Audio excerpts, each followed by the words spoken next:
Hello, good morning मेरे प्यारे बच्चों और मेरे प्रिय साथियों।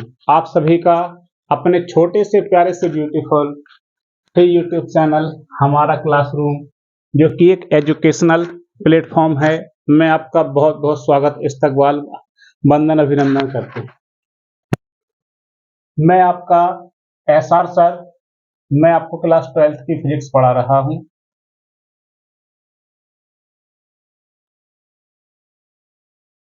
जैसा कि हम लोगों ने पिछले लेक्चर में जो पढ़ा था, उसके आगे की कहानी मैं आपको लेके चलता हूं। और उसका अगला लेक्चर जो है आपका बहुत बहुत इंपॉर्टेंट लेक्चर है। आज हम जो है उसी सीरीज में आगे पढ़ने वाले हैं कूलाम का नियम।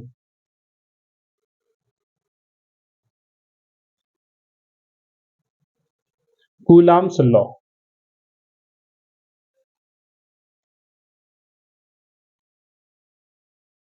देखिए प्यारे बच्चों, आपका बहुत ही important board examination point of view को देखते हुए, साथ ही साथ कंपटीशन को देखते हुए भी कूलाम का नियम बहुत ज्यादा बार पूछने के लिए आता है, बहुत इंपॉर्टेंट है।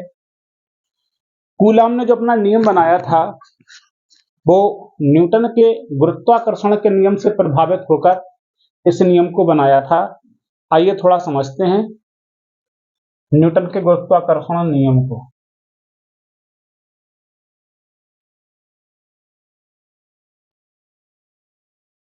न्यूटन के गुरुत्वाकर्षण नियम से प्रभावित होकर अपना कूलाम का नियम बनाया था। तो आइए पहले हम न्यूटन के गुरुत्वाकर्षण नियम को समझने की कोशिश करते हैं। न्यूटन ने कहा कि कोई भी दो पिंड हो, मान लो एक का मास m1 है और एक का मास है m2। मान लीजिए कोई भी दो पिंड हो, उनकी आपस में बीच की दूरी r हो। अगर दो पिंड जिनके मास m1 बाय m2 हो, एक दूसरे से स्मॉल r दूरी पर रखे हो, कुछ दूरी पर रखे हो, तो न्यूटन ने बताया था कि उनके बीच में जो बल लगता है वो उनके द्रव्यमानों के गुणनफल के समानुपाती होता है। जो द्रव्यमान होते हैं उनके द्रव्यमानों के गुणनफल के समानुपाती होता है। तो जो बीच की दूरी है, तो बीच की दूरी के वर्ग के व्युत्क्रमानुपाती होता है। इसको मान लेते हैं समीकरण 1, इसको समीकरण 2। अब दोनों को मिलाते हैं। समीकरण 1 बार 2 से तो हमारा एक फाइनल में नियम बन के आता है F proportional m1 m2 upon में r स्क्वायर। तो कूलाम ने जो है पहले न्यूटन की पूरी रिसर्च पढ़ी, उनका नियम पढ़ा और ये नियम निकाला। ये नियम जो न्यूटन का था, इसी के आधार पर उन्होंने अपना नियम दिया। कूलाम ने कहा कि न्यूटन ने दो द्रव्यमानों को लिया था, लेकिन हम लेते हैं दो बिंदु आवेशों को। एक आवेश मान लेते हैं Q1 और एक मान लेते हैं आवेश Q। प्यारे बच्चों समझना अच्छे से, इन आवेशों की खास बात यह है कि ये बिंदु हैं, बिंदु के आकार के हैं। कैसे हैं प्यारे बच्चों? बिंदु के आकार के हैं, साथ ही स्थिर भी हैं, एक जगह पर रुके हुए भी हैं। कुल मिला के इनको कहें स्थिर बिंदु आवेश कह लें आप। क्या कहें प्यारे बच्चों? स्थिर बिंदु आवेश। तो कूलाम ने बताया कि दो स्थिर बिंदु आवेशों के लिए, कूलाम का नियम स्थिर बिंदु आवेशों के लिए ही लगता है, गतिमान आवेशों के लिए नहीं लगता है। गतिमान आवेशों पे चुंबकीय बल काम करते हैं, उन पर विद्युत बल नहीं लगते हैं, उन पे हम जब लगाएंगे, लेकिन फिलहाल में कक्षा 11-12 में वो नहीं। तो रुके हुए आवेशों के लिए ही ये बल काम करता है। तो कूलाम बोले चलो इनकी आर दूरी ही मान लेते हैं, इनकी दूरी आर है तो ये दूरी इनकी भी आर मान लेते हैं। तो कूलाम ने बताया कि दो स्थिर बिंदु आवेशों के बीच, कैसे प्यारे बच्चों? स्थिर रुके हुए बिंदु माने बहुत छोटे आकार के, बड़े आकार के नहीं, इतने बड़े नहीं, बिल्कुल छोटे से आकार के। तो दो स्थिर बिंदु आवेशों के बीच लगने वाला, अब देखिए आवेश अगर दोनों धन धन के तो प्रतिकर्षण बल लगेगा, एक धन का एक ऋण का है तो आकर्षण बल लगेगा। तो उन्होंने ये बताया था कि स्थिर बिंदु आवेशों के बीच लगने वाला आकर्षण या प्रतिकर्षण बल, ये कौन सा बल है प्यारे बच्चों? आकर्षण या प्रतिकर्षण बल। आकर्षण या प्रतिकर्षण बल, कुल मिला के आप इसका एक नाम दे सकते हो वैद्युत बल। तो दो स्थिर बिंदु आवेशों के बीच लगने वाला जो वैद्युत बल है वो आवेशों के परिमाणों के गुणनफल के समानुपाती होता है। तो जो बीच की दूरी उसमें था तो इसमें भी वही नियम है, व्युत्क्रम वर्ग वाला नियम। बीच की दूरी के वर्ग के कैसे होता है? समानुपाती होता है। ऐसे इसको समीकरण 1 मान लो, समीकरण 2। अब देखिए समीकरण 1 व 2 से जैसे इन्होंने निकाला था ऐसे इन्होंने भी निकाल दिया। F proportional mod Q1 modulus Q2 upon में आर स्क्वायर। अब देखिए न्यूटन ने क्या किया था, यहां पे समानुपाती के चिन्ह को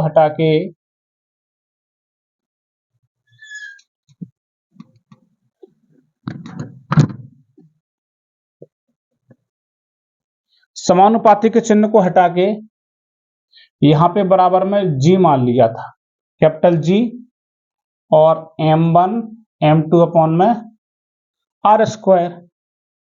और न्यूटन ये बताए थे कि जो कैपिटल G है इसको हम बोलते हैं सार्वत्रिक गुरुत्वाकर्षण नियतांक। सार्वत्रिक गुरुत्वाकर्षण नियतांक इसको बोलते हैं।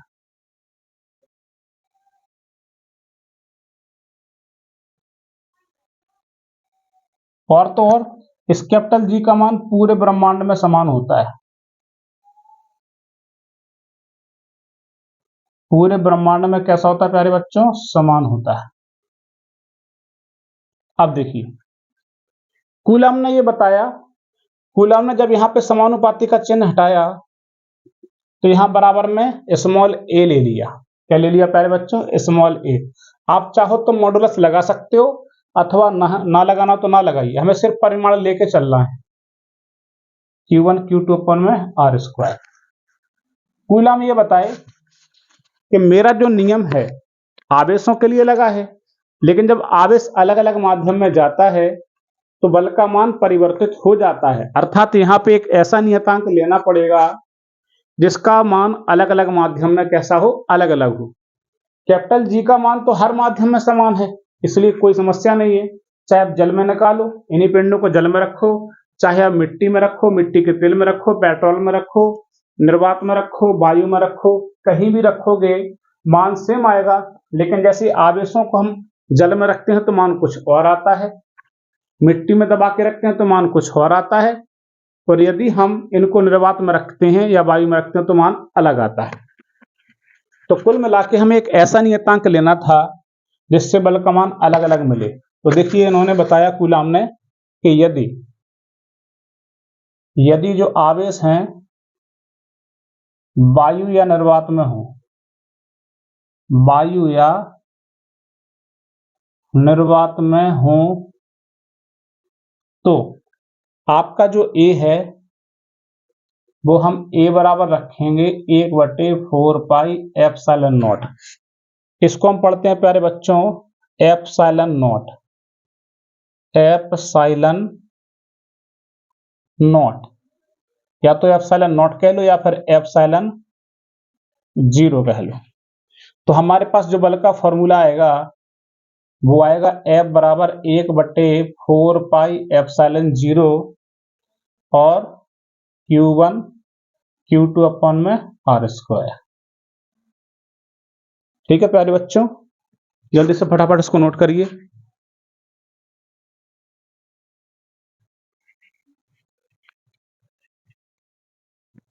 चलिए मैं इसके नीचे लिख देता हूं, अभी जगह है।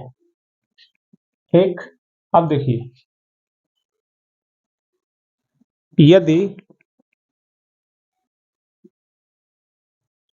यदि आवेश वायु या निर्वात छोड़कर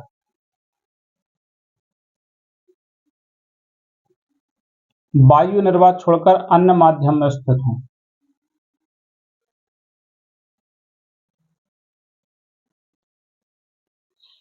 चलिए मैं यहां लिख देता हूं, अगर आवेश वायु निर्वात छोड़कर किसी अन्य माध्यम में हो तो यही जो ए की वैल्यू है प्यारे बच्चों, तो ए बराबर या तो आप रख दीजिए 4 पाई एप्सिलॉन, इसको केवल एप्सिलॉन, या फिर आप 1/4 पाई एप्सिलॉन नॉट के रख दीजिए। के रख देंगे तो ये फॉर्मूला बन जाएगा आपके पास एफ के इक्वल टू 1/4 पाई एप्सिलॉन, या फिर epsilon Q1 Q2 upon are square, या फिर 1/4 पाई एप्सिलॉन नॉट के Q1 Q2 अपॉन में आर स्क्वायर। तो ये आपका फॉर्मूला बन जाएगा। ठीक प्यारे बच्चों, यहाँ पे जो के है, के को हम प्यारे बच्चों बोलते हैं परावैद्युतांक बोलते हैं। क्या बोलते हैं प्यारे बच्चों? परावैद्युतांक। और परावैद्युतांक जो है प्रॉपर्टी की वैल्यू होती है कि वायु के लिए अलग मान होता है और वायु निर्वात के लिए एक होता है, जल के लिए अलग, मतलब कुल मिला के अलग अलग माध्यम के लिए के की वैल्यू जो है अलग अलग होती है। ठीक है, तो हम समझ गए होंगे इससे। तो फटाफट से कूलाम का नियम एक बार आप लोग लिख लीजिए, अच्छी तरह से नोट कर लीजिए। मैं एक बार फिर से आपको समझा देता हूँ, सुनिए। दो स्थिर बिंदु आवेशों के बीच लगने वाला आकर्षण या प्रतिकर्षण बल या वैद्युत बल, जो वैद्युत बल है वो आवेशों के परिमाणों के गुणनफल के समानुपाती, बीच की दूरी के वर्ग के व्युत्क्रमानुपाती होता है। हम ये चित्र छोटा सा बना लेंगे और यहां से लेकर यहां तक लिखेंगे, यहां से लेकर यहां तक, और ये लाइन लिखेंगे, इस लाइन के नीचे फिर ये लाइन लिख देंगे और हमारा पूरा कूलाम का नियम खत्म हो जाता है। फटाफट से आप लोग इसका स्क्रीनशॉट लीजिए। अब मैं आगे की इंफॉर्मेशन आपको देता हूं। ओके, आप लोगों ने स्क्रीनशॉट ले लिया होगा। चलिए इसकी आगे की इंफॉर्मेशन मैं आपको समझाता हूं। तो कूलाम के नियम में हम लोगों ने क्या सीखा?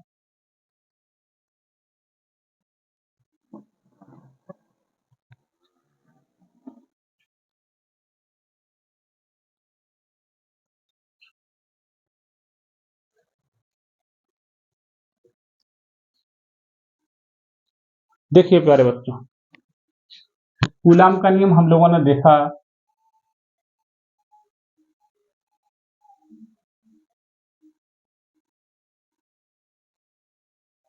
कूलाम के नियम में देखा हमने वैद्युत बल का फॉर्मूला पढ़ा। वैद्युत बल F बराबर 1/4 पाई epsilon not Q1 Q2 upon में आर स्क्वायर, और किसी अन्य माध्यम के लिए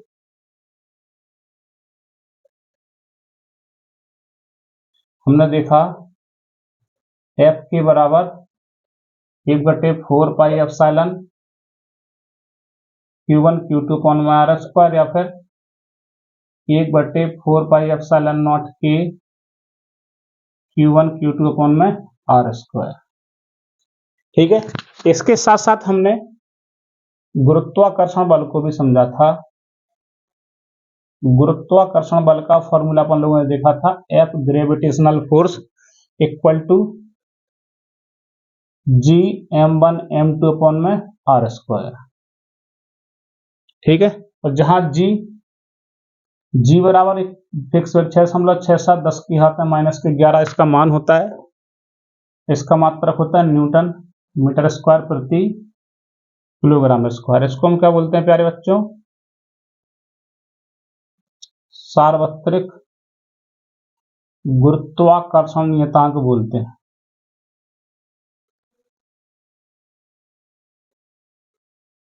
ठीक है प्यारे बच्चों, पूरे ब्रह्मांड में इसका मान फिक्स होता है, यानी कैपिटल जी की वैल्यू फिक्स होती है। अब देखो यहाँ पे कुछ चीजें हैं जो हमें समझनी चाहिए थी, जैसे मान लो ये है एप्सिलॉन। तो सबसे पहले अपन नोट में देखेंगे, नोट में देखिए आप पहला नोट ये लिखेंगे, जो आपको ये दिखा बेटा प्यारे बच्चों, ये इसको हम बोलते हैं एप्सिलॉन नॉट, इसको बोलते हैं एप्सिलॉन नॉट, या फिर एप्सिलॉन जीरो भी बोलते हैं। एफ साइलन 0 भी कहते हैं। और प्यारे बच्चों यह एक अदिश राशि है। कैसी राशि है प्यारे बच्चों? अदिश राशि है। दूसरी बात यह माध्यम का गुण होता है। क्या प्यारे बच्चों? माध्यम का गुण होता है, मतलब हमारे आसपास के माहौल पे। कैसा? मैं आपको समझाता हूं। जैसे मान लीजिए मैं यहाँ पे पढ़ा रहा हूँ और आप अपने कमरे में बैठ के पढ़ रहे हैं। अब मैं आपसे कहूं कि आपको धूप में बैठ के पढ़ना है, तो धूप में बैठ के पढ़ोगे तो पढ़ोगे तो जरूर, लेकिन आप उतना मन नहीं लगेगा, क्योंकि आसपास का माहौल आपको डिस्टर्ब करेगा। ऐसे आवेशों के चारों ओर का जो माहौल होता है उसी के हिसाब से ही बल काम करता है। बस यही गुण आपका कहलाता है वैद्युतशीलता। और सुनिए प्यारे बच्चों, इसका फिक्स मान होता है। एफ साइलन नॉट का फिक्स मान है 8.85 10⁻12 कूलम स्क्वायर प्रति न्यूटन मीटर स्क्वायर। और सुनिए प्यारे बच्चों, इसका एक मात्रक और होता है, या फैराड प्रति मीटर। याद रखना प्यारे बच्चों, फैराड प्रति मीटर।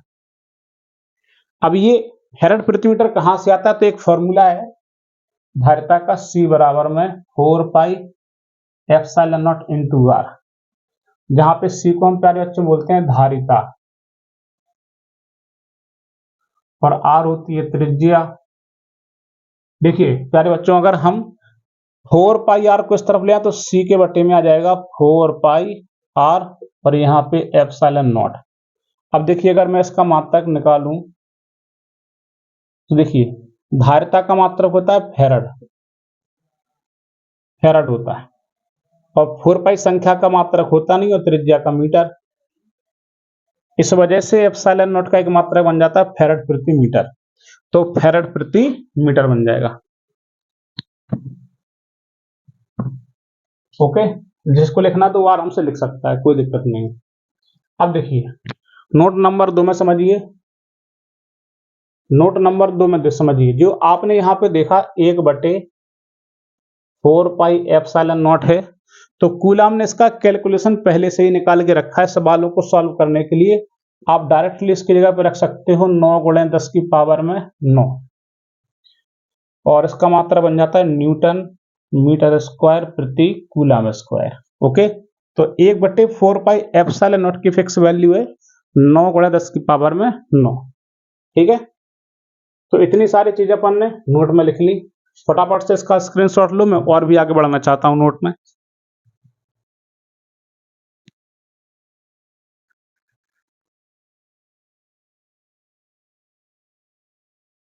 ओके, तो आप लोगों ने इतना सब नोट कर लिया होगा। अच्छा चलिए आगे देखते हैं नोट में।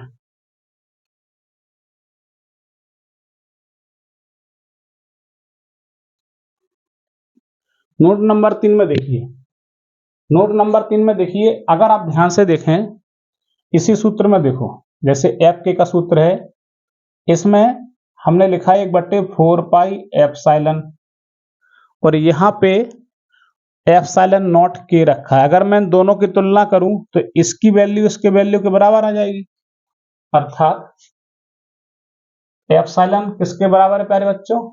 एप्सिलॉन नॉट के बराबर है। ठीक है, अगर मैं इस एप्सिलॉन नॉट को इस तरफ लाऊं तो बटे में आ जाएगा, अर्थात के बराबर क्या बन के आ जाएगा? एफ बटे में एप्सिलॉन नॉट। अब देखिए यहां पे ये भी वैद्युतशीलता है और ये भी है, अंतर इतना है कि इसको वो हम बोलते हैं वायु या निर्वात की वैद्युतशीलता। एप्सिलॉन नॉट को बोलते हैं वायु या निर्वात की वैद्युतशीलता बोलते हैं, और इसको हम बोलते हैं किसी माध्यम की, किसी माध्यम की वैद्युतशीलता इसको हम बोलते हैं। प्यारे बच्चों इसको क्या बोलते हैं? किसी माध्यम की वैद्युतशीलता। बचा के, इस के को हम बोलते हैं परावैद्युतांक। क्या बोलते हैं प्यारे बच्चों? परावैद्युतांक। ठीक है, तो कुल मिला के इसको एक नाम और है, इस के को हम लिख सकते हैं एप्सिलॉन आर, इसको ऐसा भी लिख सकते हैं एप्सिलॉन आर। रिलेटिव परमिटिविटी, यानी कि सापेक्ष वैद्युशीलता भी इसको बोलते हैं। या तो इसको सापेक्षिक वैद्युशीलता कहते हैं, इसको परावैद्युतांक कहते हैं, और इसको बोलते हैं किसी माध्यम की वैद्युशीलता, इसी को बोलते हैं, या फिर निरपेक्ष वैद्युशीलता भी इसका एक नाम और है, निरपेक्ष वैद्युशीलता।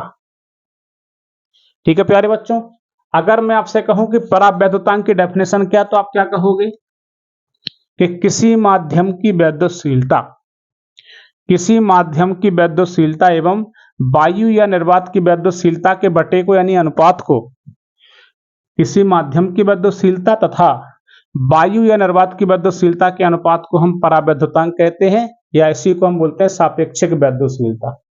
इसका देखिए बेटा, वैद्युशीलता का मात्रक अपन ने अभी निकाला था, इसके पहले मैंने लिखा था एप्सिलॉन नॉट का मात्रक होता है कूलम स्क्वायर प्रति न्यूटन मीटर स्क्वायर। वहीं से मात्रक इसका भी होता है कूलम स्क्वायर प्रति न्यूटन मीटर स्क्वायर। अब देखिए, सेम के बटे में सेम आएगा तो मात्रक से मात्रक कट जाएगा, अर्थात ये जो है प्यारे बच्चों एक मात्रकहीन है, इसका मात्रक नहीं होता है, ये मात्रकहीन है। जब मात्रक नहीं है तो विमा भी नहीं होगी, ये मात्रकहीन भी है और विमाहीन भी है, इसके साथ साथ ये आदेश राशि है। अब जब मात्रक नहीं विमा तो जिसमें दिशा भी नहीं होगी, ये सिर्फ एक संख्यात्मक मान है।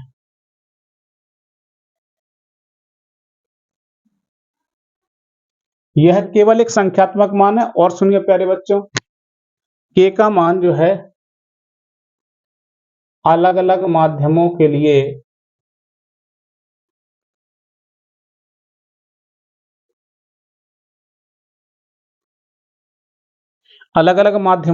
कैसा होता है प्यारे बच्चों, अलग अलग होता है। मैं समझाता हूं, जैसे समझना, बहुत इंपॉर्टेंट नोट्स हैं। वायु या निर्वात के लिए के की वैल्यू होती है 1। इसके बाद अगर हम जल के लिए निकालें तो जल के लिए के की वैल्यू अप्रोक्सीमेट 81 होती है।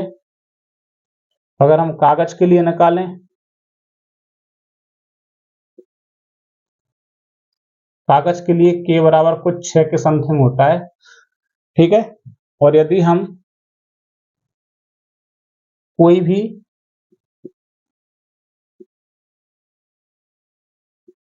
धातु या चालक है, कोई भी धातु या चालक हो, उसके लिए के की वैल्यू इन्फिनिटी होती है। ध्यान रखना प्यारे बच्चों, धातु या चालक के लिए के की वैल्यू इन्फिनिटी होती है।